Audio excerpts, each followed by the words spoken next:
ನಿಮಗೂ ಕೂಡ happy ending ಮತ್ತು ನ್ಯೂ ಬಿಗಿನಿಂಗ್ ಬೇಕು ಅಂತ ಅಂದರೆ ಈ ವಿಡಿಯೋ ನೋಡಿ. ಒಬ್ಬ ಮಹಿಳೆ ಬಸ್ ಹತ್ತಿ ಕೂತ್ಕೊಳ್ಳುವಾಗ ಅವಳ ಬ್ಯಾಗ್ ಜೋರಾಗಿ ಅವಳ ಪಕ್ಕದಲ್ಲಿ ಕೂತಿರುವಂತಹ ಒಬ್ಬ ವ್ಯಕ್ತಿಗೆ ತಾಗತ್ತೆ.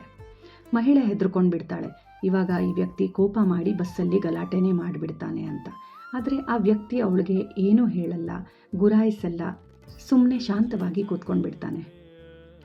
ಈ ಮಹಿಳೆಗೆ ಆಶ್ಚರ್ಯವಾಗುತ್ತೆ, ಇಷ್ಟು ಜೋರಾಗಿ ಬ್ಯಾಗ್ ತಾಗಿದ್ರೂ ಕೂಡ ಇವನು ಯಾಕೆ ಏನು ಹೇಳ್ತಾ ಇಲ್ಲ ಅಂತ. ಸೊ ಅವಳು ಕೇಳಿಬಿಡ್ತಾಳೆ, ಅಣ್ಣ ನನ್ನ ಬ್ಯಾಗ್ ನಿಮಗೆ ಇಷ್ಟು ಜೋರಾಗಿ ತಾಗ್ತು, ಆದರೂ ನೀವು ಒಂದು ಮಾತಾಡಲಿಲ್ವಲ್ಲ, ನನಗೆ ಬೈಲಿಲ್ವಲ್ಲ, ನನ್ನ ಮೇಲೆ ಕೋಪ ಮಾಡ್ಕೊಂಡಿಲ್ವಲ್ಲ ಅಂತ ಹೇಳ್ತಾಳೆ. ಆಗ ಆ ವ್ಯಕ್ತಿ ಹೇಳ್ತಾನೆ, ನಿಮ್ಮ ಬ್ಯಾಗ್ ನನಗೆ ಜೋರಾಗಿ ತಾಗಿದ್ದಂತೂ ಹೌದು, ಆದರೆ ನನ್ನ ಪ್ರಯಾಣ ನಿಮ್ಮ ಜೊತೆ ತುಂಬ ಚಿಕ್ಕದ್ದು. ಇವಾಗ ಬರೋ ನೆಕ್ಸ್ಟ್ ಸ್ಟಾಪಲ್ಲಿ ನಾನು ಇಳಿಯೋದಾಯಿತು. ಸೊ ಇಷ್ಟು ಚಿಕ್ಕ ಯಾತ್ರೆಯಲ್ಲಿ ನಾನು ನಿಮ್ಮ ಮೇಲೆ ಯಾಕೆ ಕೋಪ ಮಾಡಲಿ, ನಿಮಗೇನಂತ ಬೈಲಿ ಅಂತ ಹೇಳ್ತಾನೆ.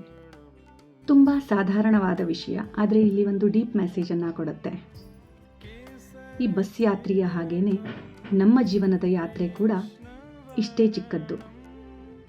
ಇದರಲ್ಲಿ ಅಹಂಕಾರ, ಕೋಪ, ದ್ವೇಷಕ್ಕೆ ಜಾಗನೇ ಇರಬಾರ್ದು. ಯಾರೋ ನಾವು ಮಾಡಿರುವಂತಹ ವಾಟ್ಸಪ್ ಮೆಸೇಜನ್ನು ನೋಡಿ ಅದಕ್ಕೆ ರಿಪ್ಲೈ ಮಾಡಲಿಲ್ಲ ಅಂತ ಕೋಪ ಮಾಡಿಕೊಳ್ಳೋ ಅವಶ್ಯಕತೆ ಇಲ್ಲ. It's okay. ಯಾರೋ ನಮ್ಮ ಇನ್ಸ್ಟಾಗ್ರಾಮ್ ಸ್ಟೋರಿ ನೋಡಿ ಅದಕ್ಕೆ ರಿಯಾಕ್ಟ್ ಮಾಡಲಿಲ್ಲ ಅಂತ ಅವರನ್ನು ಅನ್ಫಾಲೋ ಮಾಡುವಂತಹ, ಬ್ಲಾಕ್ ಮಾಡುವಂತಹ ಅವಶ್ಯಕತೆ ಇಲ್ಲ. It's okay. ಆಫೀಸಲ್ಲಿ ಬಾಸ್ ಬೈದರು, ಇಟ್ಸ್ ಓಕೆ. ಸ್ಯಾಲ್ರಿ ಬರ್ತಾ ಇದೆ ತಾನೆ, ಜೀವನ ನಡೆಸೋಕೆ ಅದು ಇಂಪಾರ್ಟೆಂಟ್. ಗಂಡ ಚೆನ್ನಾಗಿ ಮಾತಾಡಿಸ್ಲಿಲ್ಲ, ಹೆಂಡತಿ ಪ್ರೀತಿಯಿಂದ ಮಾತಾಡಿಸ್ಲಿಲ್ಲ, ಇಟ್ಸ್ ಓಕೆ. ಜೀವನದ ಯಾತ್ರೆ ತುಂಬ ಚಿಕ್ಕದ್ದು. ಈ ಜೀವನದ ಚಿಕ್ಕ ಯಾತ್ರೆಯಲ್ಲಿ ಯಾರು ನಮ್ಮ ಜೊತೆ ಎಲ್ಲಿವರೆಗೂ ಪ್ರಯಾಣ ಮಾಡ್ತಾರೋ ನಮ್ಗೆ ಗೊತ್ತಿಲ್ಲ, ಯಾರ ಸ್ಟಾಪ್ ಎಲ್ಲಿ ಬಂದ್ಬಿಡತ್ತೋ ನಮ್ಗೆ ಗೊತ್ತಿಲ್ಲ, ಹೋಗಲಿ ನಮ್ಮ ಸ್ಟಾಪ್ ಎಲ್ಲೋ ಅದು ನಮ್ಗೆ ಗೊತ್ತಿಲ್ಲ. ಎಲ್ಲ ವಿಷಯಗಳು ಚಿಕ್ಕದ್ದು, ಸಮಸ್ಯೆಗಳು ಚಿಕ್ಕದ್ದು, ಆದರೆ ನಾವು ಅದನ್ನು ನಮ್ಮ ವಿಚಾರದಿಂದಾನೇ ಅದನ್ನು ತುಂಬ ದೊಡ್ಡದನ್ನಾಗಿ ಮಾಡ್ಕೊಂಡು ಬಿಡ್ತೇವೆ.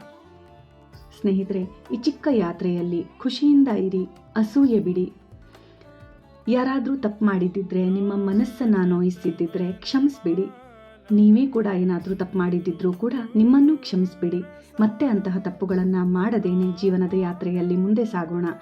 ಎಲ್ಲರಿಗೂ ಕ್ಯಾಲೆಂಡರ್ನ ಹೊಸ ವರ್ಷದ ಹಾರ್ದಿಕ ಶುಭಾಶಯಗಳು ಅಂತ ಹೇಳ್ತಾ, ಹರೇ ಕೃಷ್ಣ.